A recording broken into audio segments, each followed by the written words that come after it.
వెండి వస్తువులు 91.6 కేడిఎం బంగారు ఆభరణాల నిలయం Varsha jewellers latest designs bridal collections ఇక్కడ లభించును. Tower 2 Ganj road, Karimnagar.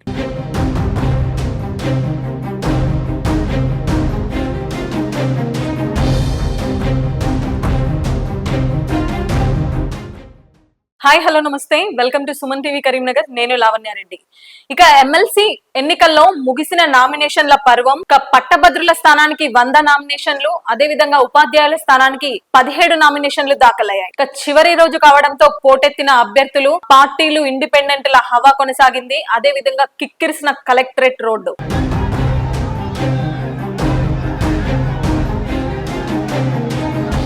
ఒకసారి వివరాల్లోకి వెళ్తే, గ్రాడ్యుయేట్ స్థానానికి 100, అదే విధంగా టీచర్స్ స్థానానికి 17 నామినేషన్లు దాఖలయ్యాయి. జిల్లా ఎన్నికల అధికారి అదే విధంగా జిల్లా కలెక్టర్ పమేలా సత్వతి నామినేషన్లను స్వీకరించారు. ఉదయం నుంచి సాయంత్రం వరకు కూడా నామినేషన్ల ప్రక్రియ కొనసాగుతూనే ఉంది. అయితే మండే ఒక్కరోజే గ్రాడ్యుయేట్ స్థానానికి 51 నామినేషన్లు దాఖలైనట్టు తెలుస్తోంది.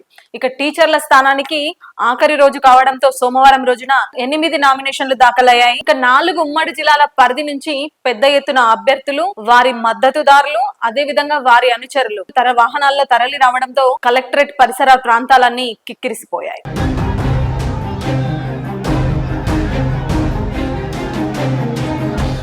అయితే పోలింగ్ కి ముందు పోలీసులు ముందు జాగ్రత్త చర్యలు తీసుకున్నా కూడా బారికేడ్లని అవన్నింటినీ కూడా ఏర్పాటు చేసిన పెద్ద సంఖ్యలో కార్యకర్తలు, ఆశావాహులు రావడంతో కలెక్టరేట్ పరిసర ప్రాంతాలన్నీ జనసంద్రహంగా మారాయి. అయితే గత నెల 29న గ్రాడ్యుయేట్ ఎలక్షన్ ఎన్నికలకి నామినేషన్లు విడుదల కాగా, దానికి సంబంధించిన షెడ్యూల్ విడుదల కాగా, ఈ నెల 3 నుంచి కరీంనగర్ కలెక్టరేట్ లో నామినేషన్లు స్వీకరిస్తూ ఉన్నారు. సో మొదటి 2 రోజులు మందకొడిగానే కొనసాగినా కూడా 8, 9 తేదీల్లో రెండో శనివారం, ఆదివారం హాలిడే రావడంతో ఇక సోమవారం చివరి రోజున మాత్రం భారీగా నామినేషన్లు దాఖలైనట్టు తెలుస్తోంది. అయితే ఈ రోజు ట్యూస్డే రోజు 2 ఎమ్మెల్సీ స్థానాలకి వచ్చిన నామినేషన్లను ఈ రోజు పరిశీలించనున్నారు. ఎన్నికల అధికారి సమక్షంలో వీటన్నింటినీ కూడా ఒకసారి పరిశీలిస్తారు. ఎన్నికల నిబంధనలకు విరుద్ధంగా ఉన్న నామినేషన్లు అన్నింటినీ కూడా తీసేస్తారు. అయితే సాయంత్రం కల్లా ఎంతమంది అభ్యర్థుల పేరిట ఆమోదం పొందింది అనే వివరాలన్నింటినీ కూడా అధికారికంగా ఈవినింగ్ కల్లా వెల్లడి చేయడం జరుగుతుంది.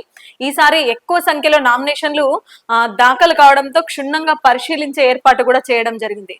1, 2, 3 అంచెలుగా కూడా ఈ నామినేషన్ల పరిశీలన అనేది ఉంటుంది.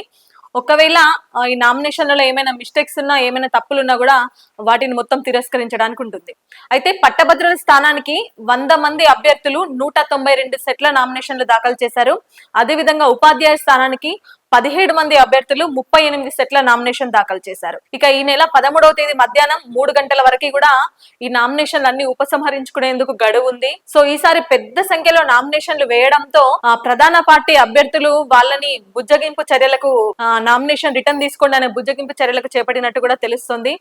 కొంతమంది గడువులోగా నామినేషన్లు రిటర్న్ తీసుకునే అవకాశాలు కూడా ఉన్నట్టు తెలుస్తోంది.